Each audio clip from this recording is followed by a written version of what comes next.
Welcome everybody to Conversations in Lung Cancer Research, a TOGA podcast where we discuss the latest breakthroughs in lung cancer research and treatment for Australia and New Zealand.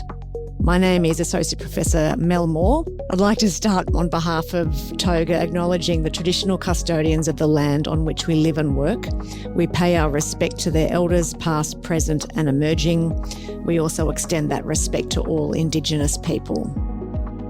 So in today's episode, we're exploring clinical care of EGFR Exon 20 insertion mutant non-small cell lung cancer. And I'd like to also thank our sponsor for today's podcast, Johnson & Johnson. I'm thrilled today to have two stellar thoracic oncologists joining me and utilising their expertise. So firstly, Dr Mel Itchins, who's a thoracic medical oncologist and a clinician researcher both at Chris O'Brien Lifehouse and Royal North Shore, both in Sydney. Welcome, Mel. Hi, Mel. Thanks for having me. And secondly, Associate Professor Surein Arulananda, who's the Deputy Director of Medical Oncology and also the Thoracic Oncology Trials Lead at Monash Health. Welcome, Surein. Thank you very much, Mel. And if the Mel and the Mel gets a little bit confusing, you'll work it out by our voices, I'm sure.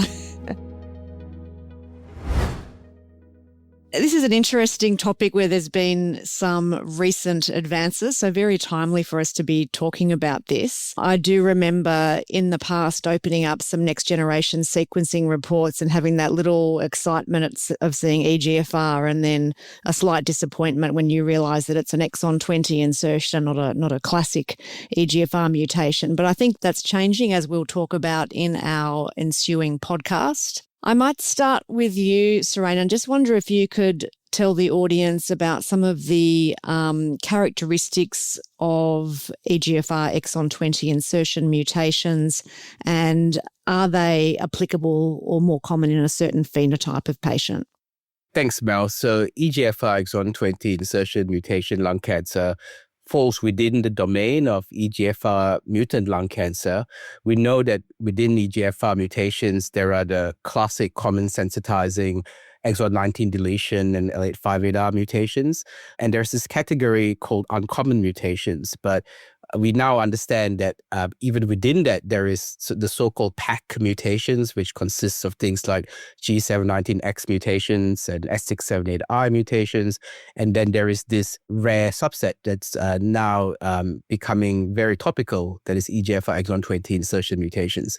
And generally, the patients have the same characteristics across the board. They're Asian, they're female, they're never smokers. That is the general characteristics. But of course, we know that EGFR mutant lung cancer could also happen in patients who have had smoking histories, and we have plenty of patients like that in the clinic.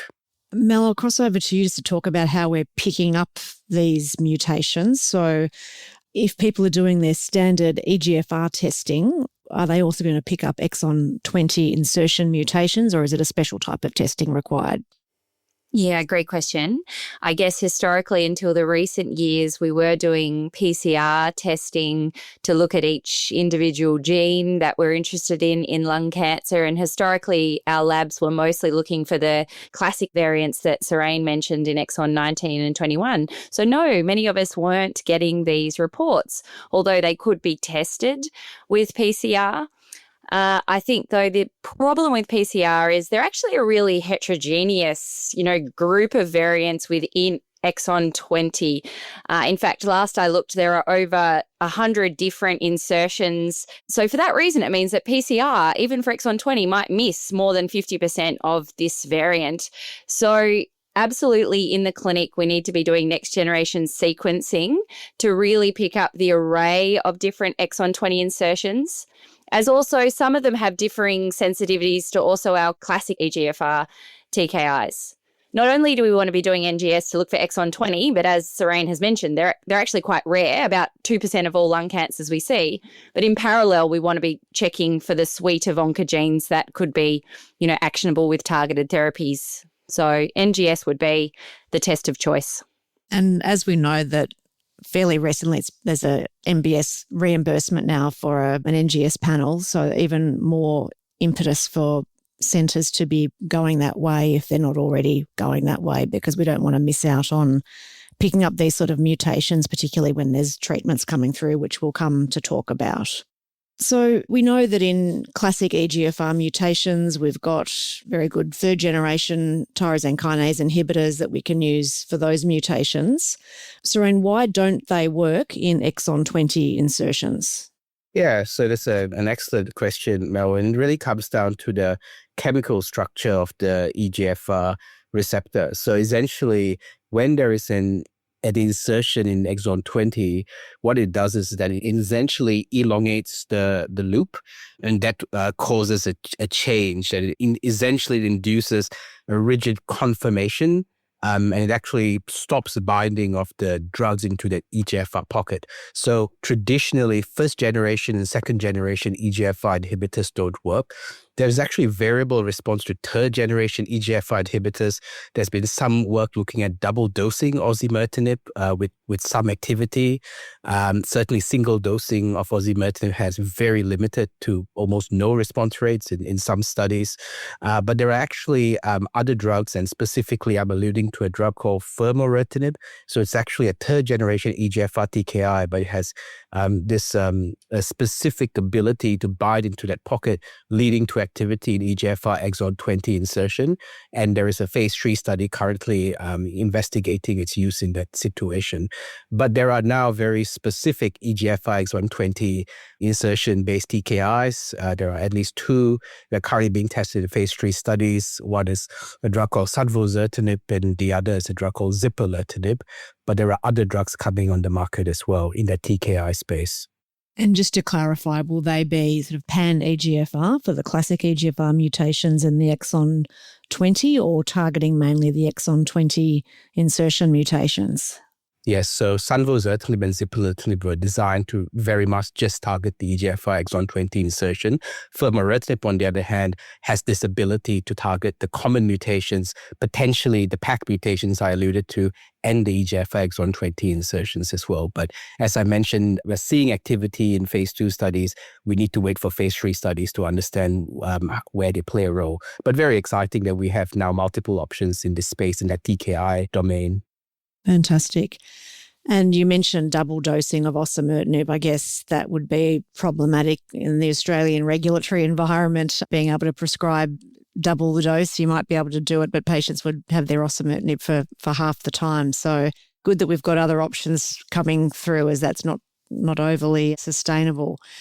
I guess in terms of recognising that the tyrosine kinase inhibitors target classic EGFR mutations, you may not be able to answer this, but was it sort of the case that we tried it for all EGFR mutations and retrospectively discovered that they weren't that effective in EGFR exon 20 insertions, or did we know up front that this just was unlikely to work based on the structure of the exon 20 insertion? I think our understanding in this space has really taken some time to evolve. I think it was very much just, as you say, a bit of a random trial of error to see if these drugs work. I mean, once we realized that these drugs didn't work, there were companies that actually designed drugs such as poziotinib and mobocertinib, which are no longer currently on the market for various reasons. Mobocertinib being the more obvious example where there was a negative phase 3 study, but it was a very early generation EGFR exon 20 inhibitor. So it really comes down to that chemical structure. It is interesting that there is some activity with osimertinib at a high dose, but it could just speak to the fact that osimertinib is a fairly potent EGFR inhibitor. And the other thing that Mel was talking about is really important. We need to understand this area more.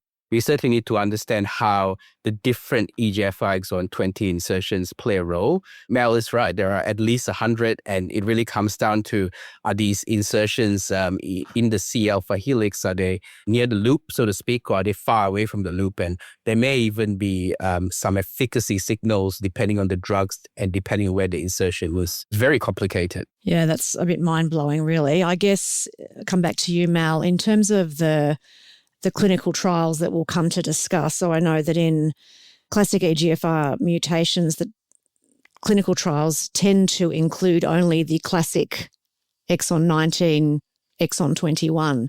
In the exon 20 insertion mutation area, are there particular mutation subtypes which are the main ones that have been included in the clinical trials, or is it's just so complicated that it's just everyone's lumped in together as long as they've got an exon 20 insertion mutation?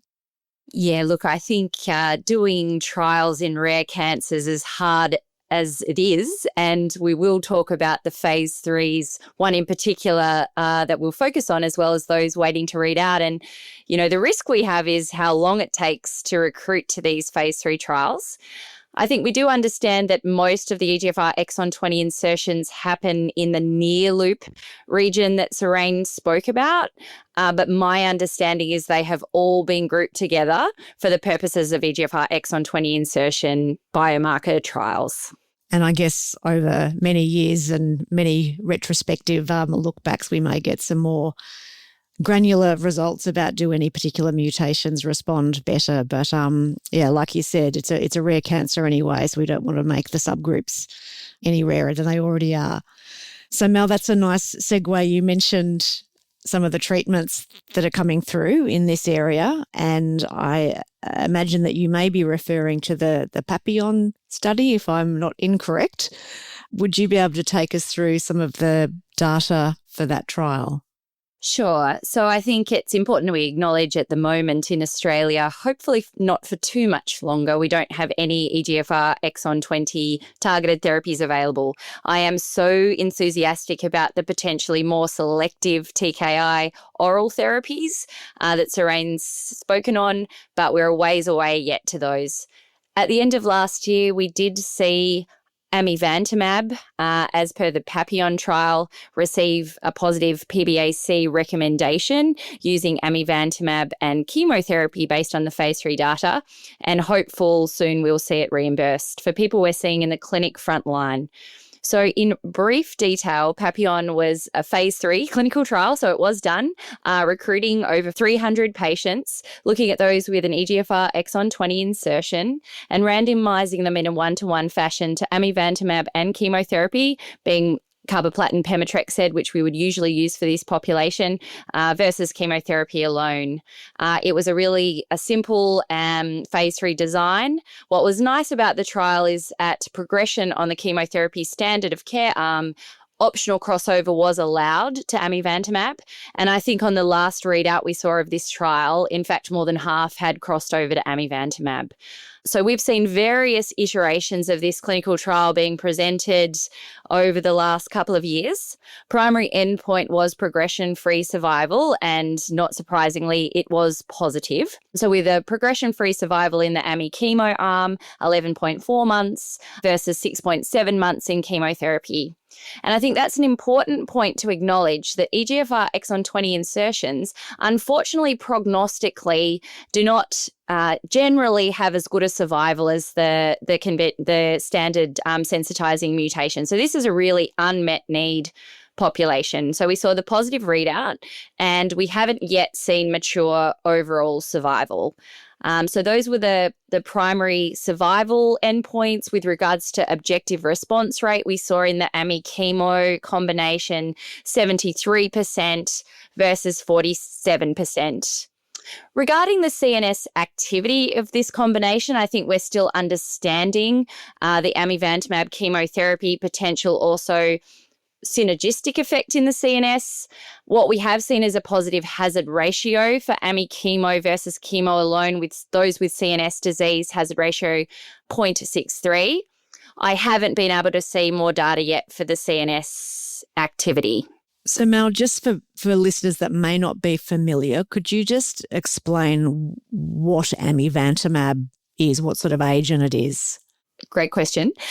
So that would have been important to lead with, wouldn't it? So Amivantamab is very different to a small molecule tyrosine kinase inhibitor. So it's actually a monoclonal antibody, or a bispecific antibody that targets both EGFR and MET. So it helps to shut down those particular oncogenic pathways intracellularly.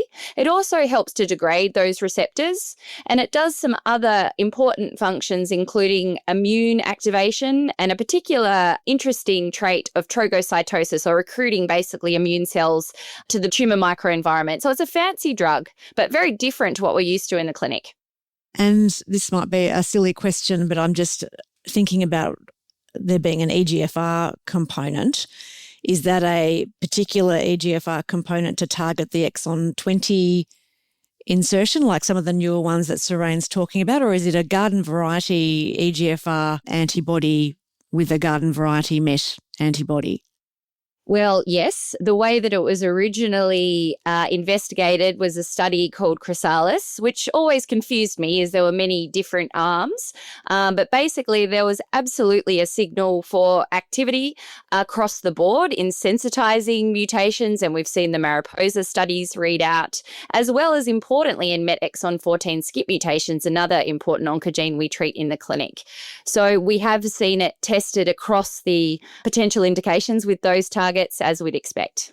And Surein, I'll cross to you. What are your thoughts on this being a chemo via chemo plus Amivantamab study? I mean, I can see why they've done that. It's a first-line study, but how much do we think the chemotherapy with the Amivantamab is adding to the benefits of the Amivantamab? Yeah, that's an interesting question in some ways, because we're starting to see a lot more combinatorial approaches in recent times, trying to intensify upfront therapy. We know that Amivantamab has single-agent activity, as in the Chrysalis study. The response rates were quite promising in that sort of 40% range. But ultimately, I suspect that the authors saw this as an approach not too dissimilar to something like Flora2 or even Mariposa, trying to use an upfront combination. Essentially, the treatment is the chemotherapy with the Amivantamab upfront. Is Amivantamab sufficient as a single agent upfront? I think that is unclear, but we do know that Amivantamab is active as monotherapy in patients who are pre-treated. So I suppose at this stage, we would follow what the trial would suggest, which is to use it upfront in the combination. But I think it's really important to appreciate that this is really the start in EGFR Exon 20 insertion. It's taken all these years to finally get a drug available approved by the PBAC. So that is a game changer in the space. But there's going to be a variety of agents that are potentially going to come in, and then a lot of the conversations are going to be about sequencing and combination approaches and how intense or less intense. And I'm actually interested in your thoughts, Mel.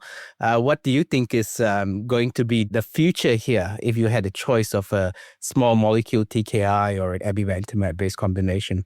Probably a good segue to talk about the tolerability data of Papillon. I think that there are some important considerations for us all as we go into the clinic. I don't think a combination approach is going to be for everyone, but that is this indication and how it will be used. But it does come with more toxicities. And Amivantamab, as a therapeutic, does have some important also EGFR wild type side effects. So I guess when we look at Papillon and the tolerability, actually 75% of people in the combination arm had a grade 3 or higher toxicity. So in those we're treating with lung cancer, even though you've spoken about this being generally a younger, fitter population, that's important.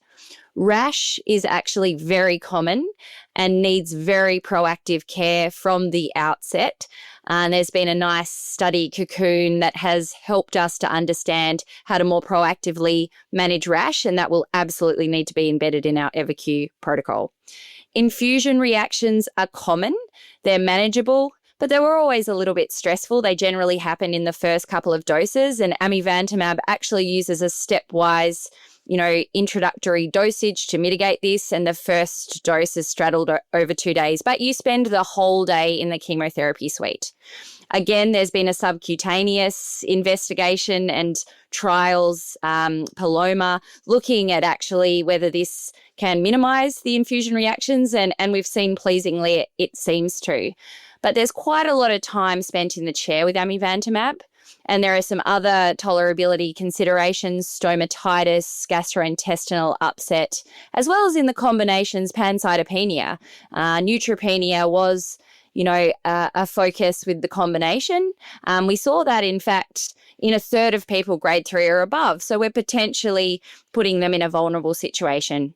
So although we've definitely seen a strong efficacy signal with this combination, we need to be, as we're starting to prescribe in routine clinic outside of clinical trials, really mindful of being safe.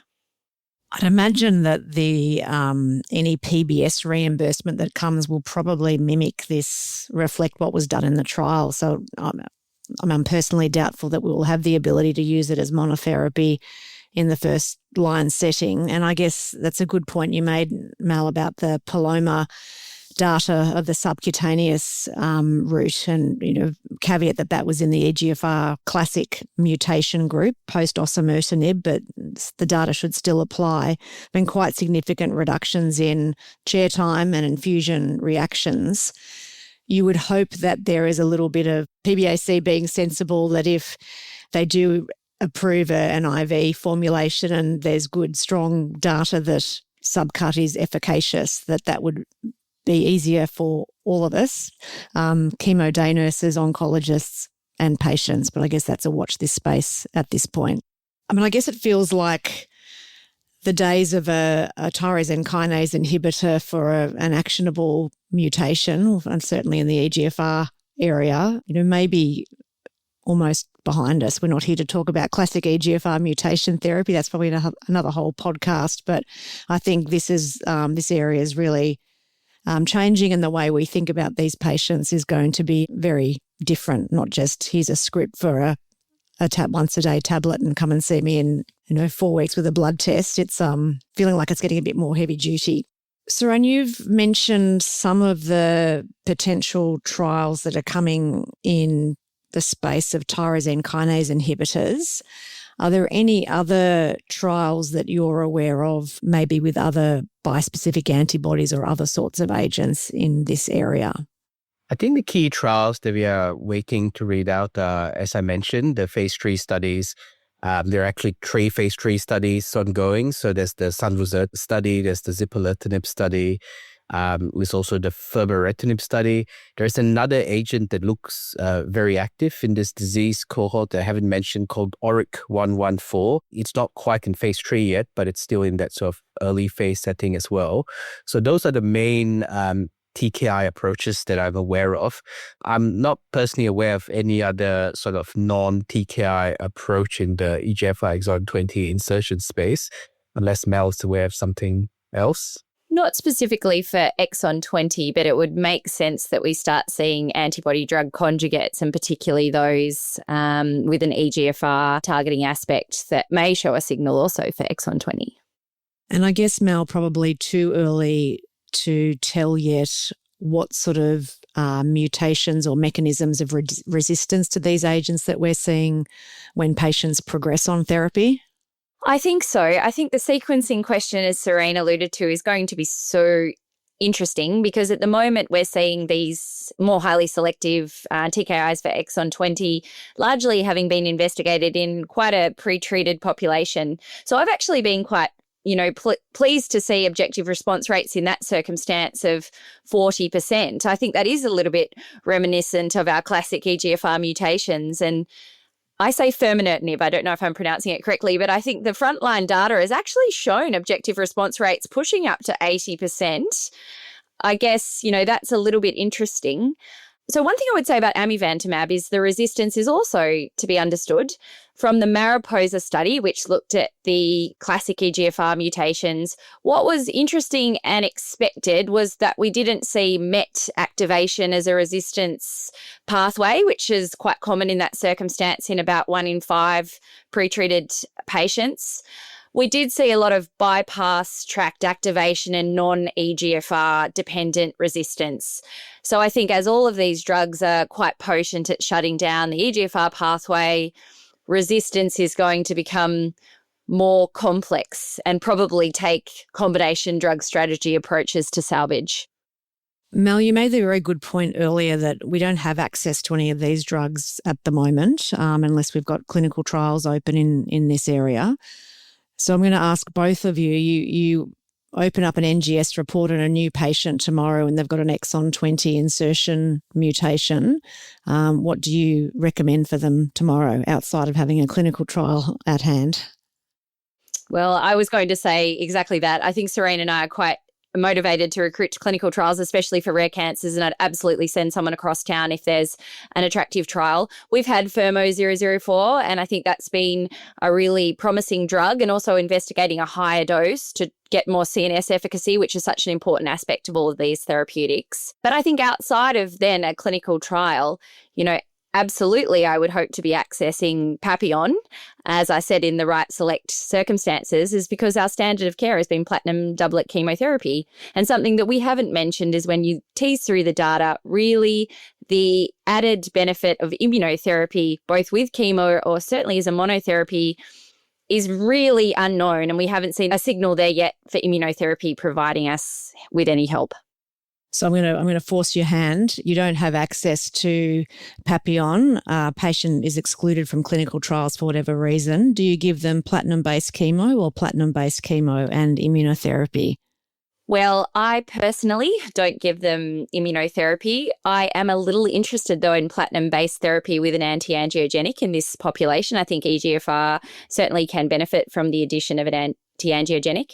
Another reason is I think as we're getting these potent, hopefully charging into the clinic therapeutics, what if the immunotherapy may also heighten toxicity to later therapy? I know that's perhaps the optimist in me, in the setting that they're going to have many lines of later therapy. But I think, this is becoming realistic for us. So if I haven't seen a signal for efficacy, why would we then potentially, risk harm? Yeah, good point. Surein, do you have any differing views to that? No, absolutely similar. So, of course, if there's the ability to go into a clinical trial, is what we do. My first line option that I would be absolutely trying to get a patient on would be the combination of chemotherapy with Amivantamab. Outside of that, be chemotherapy. I totally agree with Mel. There is, in my opinion, a not insignificant increased risk of any overlap between immunotherapy and using a later line treatment. And as I mentioned earlier, the TKIs and the Amivantamab is very much close to being on the horizon. So it would be quite difficult if I had a patient that happened with immunotherapy and progressed, and I'm trying to look for another option, and there may be that overlap and increased risk of toxicity.